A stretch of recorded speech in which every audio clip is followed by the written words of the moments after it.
Hi everybody, welcome to Lesson 9, Quiz 1 Explanation. Hopefully this video will be a little bit shorter. There's only 6 questions in this quiz, but the questions are quite difficult. So we'll go slowly and we'll try to make sure you know how to answer the questions, how to approach the questions. If you saw something like this in your exam, what would you do? What process would you follow? Let's have a look together. So question number 1. Which statement best expresses the reviewer's opinion of the movie Henry V? The reviewer is the critic, the person that has gone to watch it to give his opinion. So is the opinion it contains realistic action sequences, or it is as good as other movies based on Shakespeare's plays? Shakespeare, hopefully you know, was a very famous English writer. It is an entertaining film, or it is a poor translation of the original play. That is negative. Um, that's a positive one. And the other one is positive one. The first one, it contains realistic action sequences, is looking at a small detail. It might not be the overall opinion, but we'll have a look. Shakespeare's plays rarely translate into great cinema. Rarely translate into great cinema. Normally, Shakespeare's plays are not good movies because they're either made on low budgets or look like film stage plays.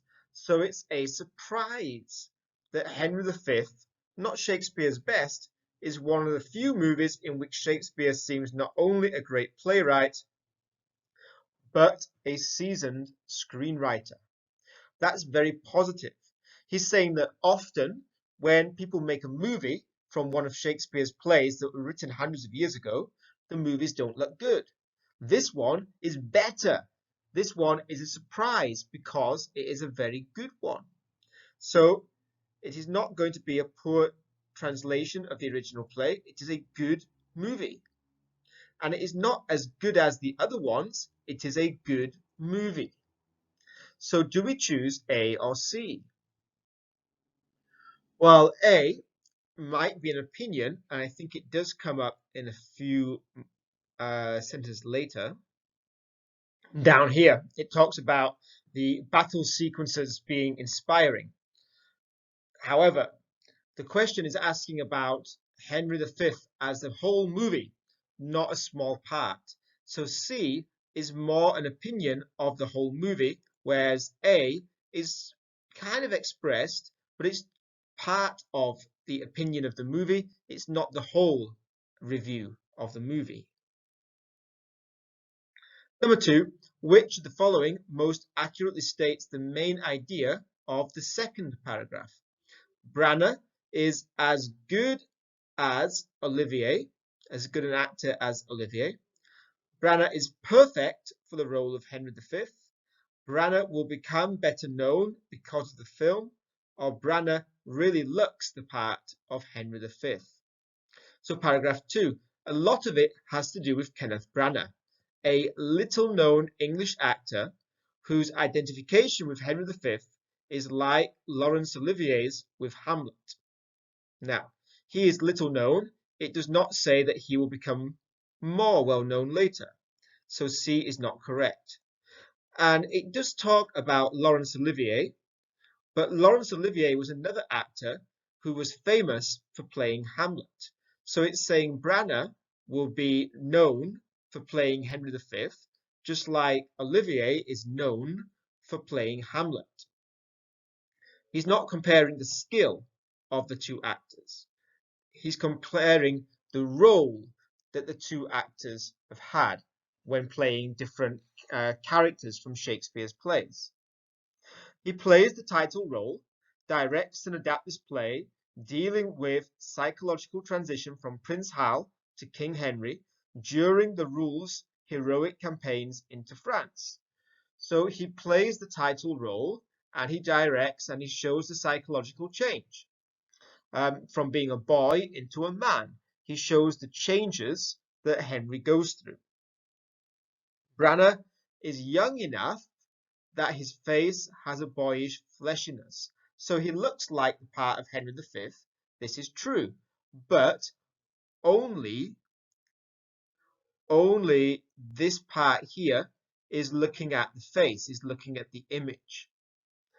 The next sentence goes on that if you gasp to keep up with the Elizabethan language, his natural eloquent inflections and the details of his direction clearly convey what he and the large cast is talking about. So that talks about the language. It talks about his pronunciation. It talks about the way that he's speaking. So we have about the psychological aspect. We have about his face, physical aspect, and we have about the way that he speaks. Saying that the main idea is about looking like Henry V would be wrong. A better answer would be he is perfect. He is perfect because he speaks in the right way, he is able to act in the right way, and he looks the right age. So B is a better answer than D. D is a detail that supports B. And then, in which of the following ways are the first and the last paragraphs of the review similar? A. Shakespeare's play Henry V is criticised. Well, it does say in the first paragraph that Henry V is not one of Shakespeare's best plays. So that could be a criticism. We'll have a look at the last paragraph in a moment. Scenes from the movie are summarized. Well, there's nothing in the first paragraph about summarizing what happens in the movie. So we can take away answer B. When we're asked for the first paragraph and the last paragraph, it must be in both. If one of the answers is not in one of the paragraphs, then it cannot be the right answer. It's the same when in social studies, you're given two sources and you're asked for something that applies to both of the sources. You take each of the four answers and you apply them to one of the sources first. Any that are not relevant to the first source can be removed. So in the same way here, we have two paragraphs, not two sources. But anything that is not in the first paragraph cannot be the answer to the question. C, Branagh is credited with rescuing the movie. Well, Branagh is not mentioned in the first paragraph, so C cannot be correct. And then D, the critic says his expectations were not fulfilled. Well, he does say it was a surprise that Henry V was good. So maybe he expected the film to be bad, but actually the film was good. A is possibly a better answer, but D could also be true. Let's look at the last paragraph. Henry V emerges as a first-class epic film, so entertaining that it needs no apologies for being based on a 400-year-old play. The only disappointments, Paul Scofield, whose portrayal of the France king is surprisingly dour, and the last 10 minutes, which turn needlessly cute as Henry courts his future wife Catherine. But that is as much Shakespeare's fault as Branagh's. That is Shakespeare's fault. So Shakespeare is criticized. The ending of the play that Shakespeare wrote is being criticized. So A would be the best answer. The next three questions are based on the second review. Is the film a slam dunk? Slam dunk is where you jump up with the basketball and you put it through the net. Maybe you've seen famous basketball players like Michael Jordan doing that, sometimes even swinging on the net, I think. But a slam dunk means it goes straight through, you get the point. So is the film like that? Is the film a success? Which of the following statements expresses the reviewer's overall opinion of the movie? Overall opinion, not a detail, but the main opinion. It is an appealing, though flawed, love story. It is appealing, overall it is good, but there are some flaws. It is based upon a cliched combination of sports and romance that does not work. Cliche means we've seen it many times before, and it does not work. So appealing, but some flaws, does not work. It fails miserably, very negative, in the attempt to portray first love, or it successfully tells the story of the coming of age of a basketball player. So two of them are very negative, two of them are positive. There are quite a few strong players in love and basketball, but for the most part, they have to stay on the bench. Four talented actors, Alfre Woodard, Dennis Haysbert, Debbie Morgan, and Harry J. Lennox, play the stars' parents, and every one of them turns out to be more interesting than the young lovers, who are the focus of the movie. The parents are more interesting than the young lovers.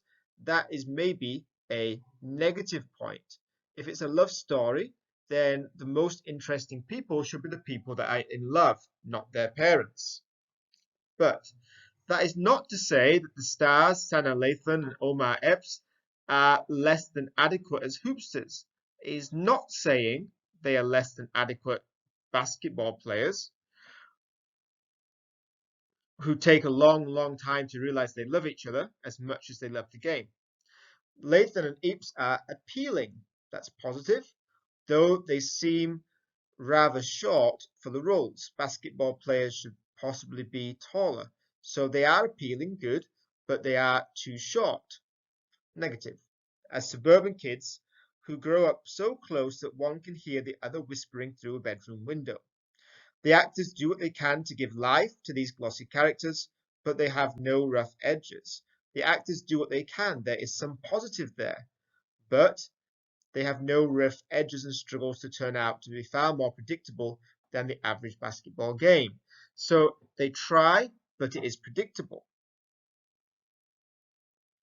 Though writer-director Gina Prince Bythewood's direction is smooth and slick, especially so considering this is her first feature, so smooth and slick that the direction is good. Her plot is awkward. The plot is negative.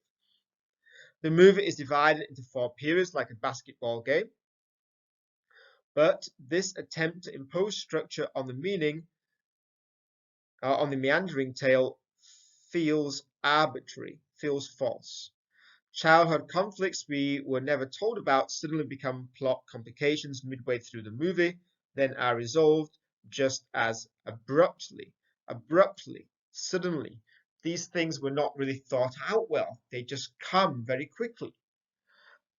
A basketball game played strip poker style looks exciting in the coming attractions trailer, but it lacks snap in the actual movie because the competitors are already lovers when they play the scene.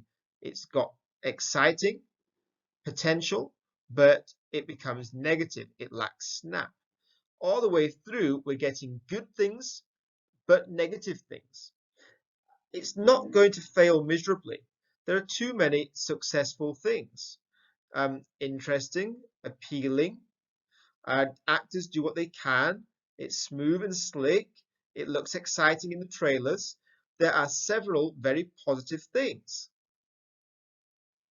So it's not a complete failure.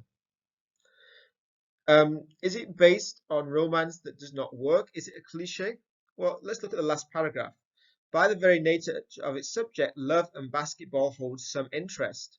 And anyone curious about what basketball players go through in the college and pro years will learn a thing or two, though not a lot. But a love story with a basketball backdrop is unusual. It's not a cliche. It's not something that's been done many times before. So it's unusual. That means B is not correct. Is it successful? Well, if you look at the yellow, some of those yellow are positive, but half of them are negative as well. So it's some positives, but some negatives. So it is appealing, positive, though flawed, negative. Love story. It is a mixture of positive and negative opinions. A is the best answer. What is the effect of the author's repetition of the word long in the phrase hoopsters who take a long, long time to realize they love each other? Well, let's just have a look at that. They are less than adequate as hoopsters who take a long, long time to realize they love each other as much as they love the game. Does it express the enthusiasm of the writer? No, it's a long, long time. You can even imagine him saying long, not long. He's emphasizing. He's trying to draw attention to the length. Is it showing the reviewer is patient? No, it's not showing the reviewer is patient. The reviewer had to watch the film, that's his job, and he had to write about it. So are the characters cautious about love? Possibly.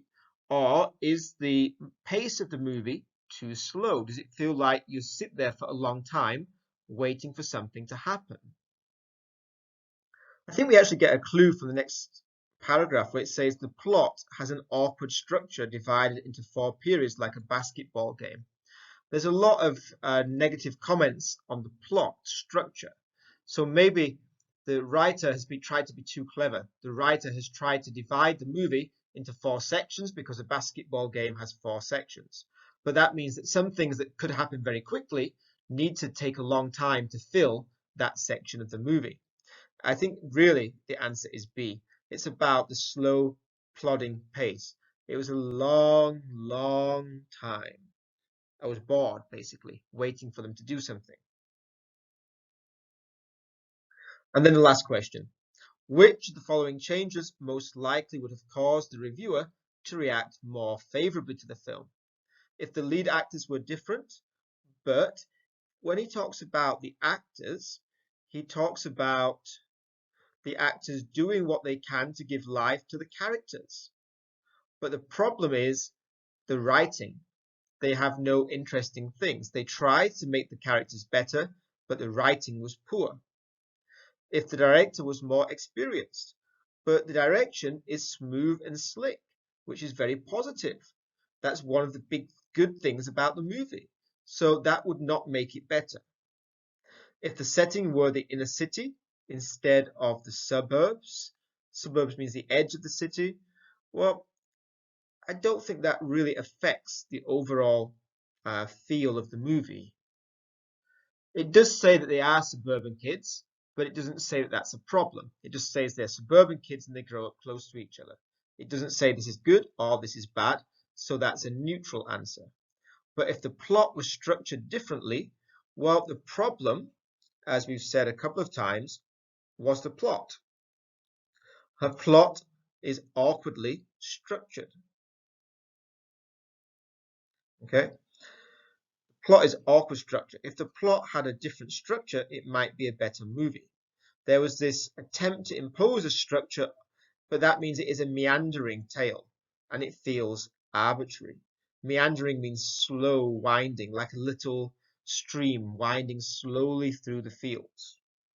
So the main problem, was the plot. Well, that's the end of this video. There is another quiz going up very soon. I know these will be quite difficult for you. If you do struggle with these types of passages, you can go online and you can click on movie review. You could look at a Marvel movie review. What did people say about the last Superman film, or the Spider-Man film, or Captain America film? What did they say about the last James Bond film? You could maybe find on BBC website, or if you just go to Google and type movie review, you will get hundreds of different pieces of writing. And the more that you read, the better your English will be.